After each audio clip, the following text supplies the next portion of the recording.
ఎవరైనా సరే ఆరోగ్యంగా ఉండాలంటే శుభ్రత పాటించాలి. మరి శుభ్రత కావాలంటే ఎలిం ప్రొడక్ట్స్ వాడాలి. వేట కొడవలితో కన్న తల్లిని అత్యంత దారుణాతి దారుణంగా పాశవికంగా నరికి చంపేశాడు ఓ కసాయి కొడుకు. ఏలూరు జిల్లా కొయ్యలగూడెం అశోక్ నగర్లో ఈ దారుణమైన ఘటన ప్రతి ఒక్కరిని తీవ్ర కలవరపాటుకు గురి చేస్తోంది.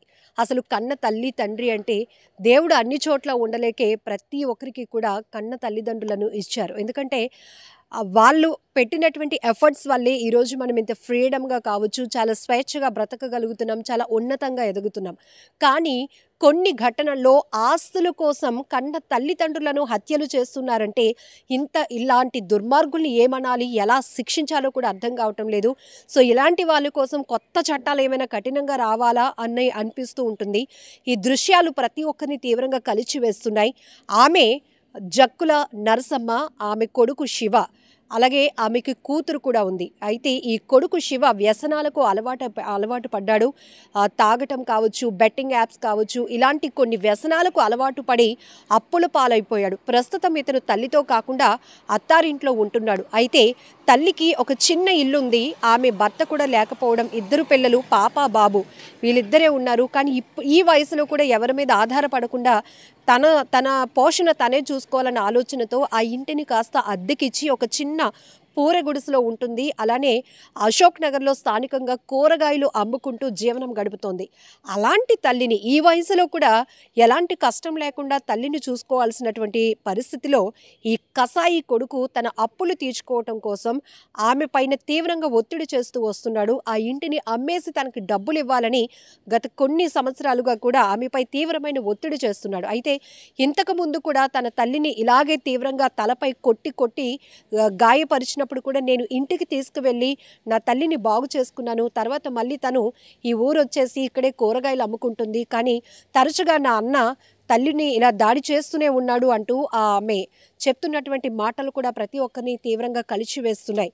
ఇక్కడ ఒక విషయం మనం చూడొచ్చు, కేవలం ఆస్తి కోసమే ఆ వ్యక్తి అత్యంత నరరూప రాక్షసుడుగా మారిపోయాడు అని చెప్పటంలో ఎలాంటి డౌట్ లేదు. ఎందుకంటే ఆమె కూరగాయలు అమ్ముకుంటూ ఉంటుంటే, అమ్మ నీతో మాట్లాడాలి, ఇంటికి రా అని చెప్పాడు.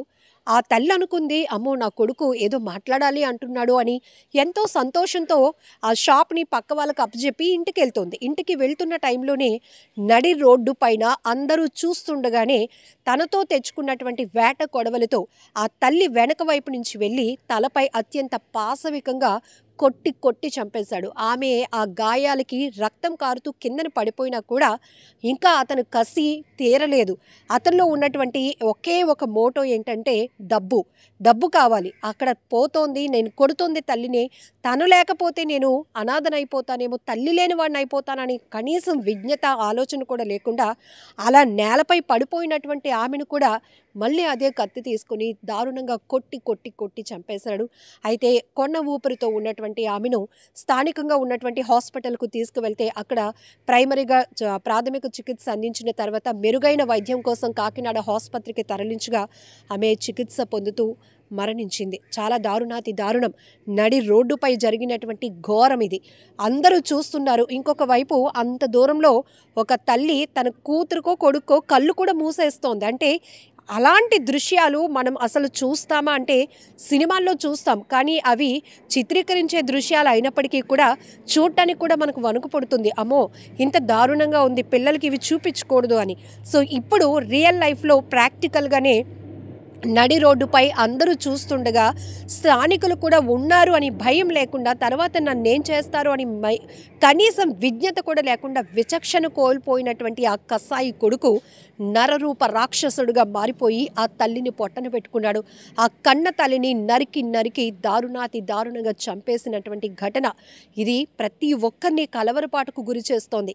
ఏమైపోతుంది సమాజం? కొన్ని నేర ఘటనలు చూస్తే, నేర ప్రవృత్తి పెరుగుతున్నటువంటి విధానం చూస్తుంటే మనుషులు ఎందుకు ఇలా మారిపోతున్నారు, రాక్షసులుగా ఎందుకు మారిపోతున్నారు అనిపిస్తోంది. కనీసం అడవిలో ఉన్నటువంటి మృగాలకైనా కొంత ఎఫెక్షన్ ఉంటుంది.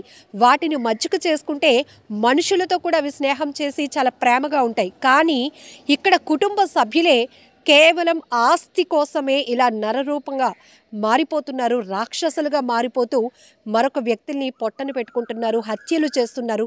దీనికి వెనకడుగు వేయటం లేదు. సుపారీ ఇచ్చి మరి హత్యలు చేయడానికి కూడా వెనకడుగు వేయటం లేదు. సో ఈ ఘటనలో చూస్తే కన్న తల్లినే కొడుకు ఇంత పాశవికంగా నరికి చంపినటువంటి ఘటన.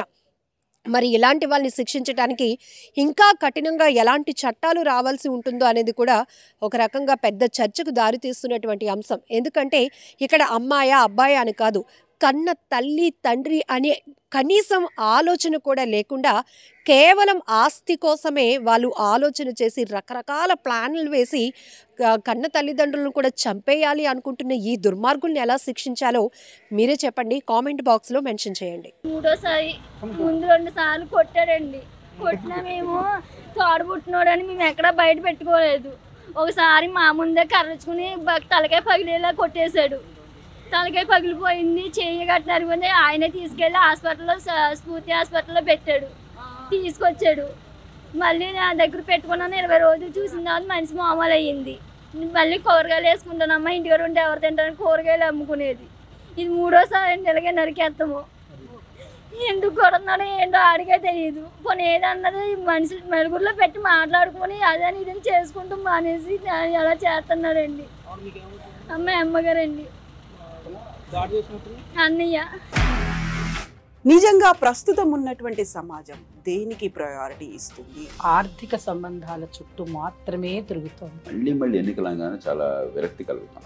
మంచి అనిపిస్తుంది కదా, లేడీస్ కూడా ఛాలెంజింగ్ జాబ్స్ చేసినప్పుడు చాలా బాగుంటది. ట్రాఫిక్ అసిస్టెంట్స్ గా నియమించిన ట్రాన్స్జెండర్స్ అందరితో సాల్యూట్ చేయించుకుంటున్నారు. ఫుడ్ డెలివరీ ఇవ్వటానికి వెళ్ళినటువంటి డెలివరీ బాయ్ అనిల్ పై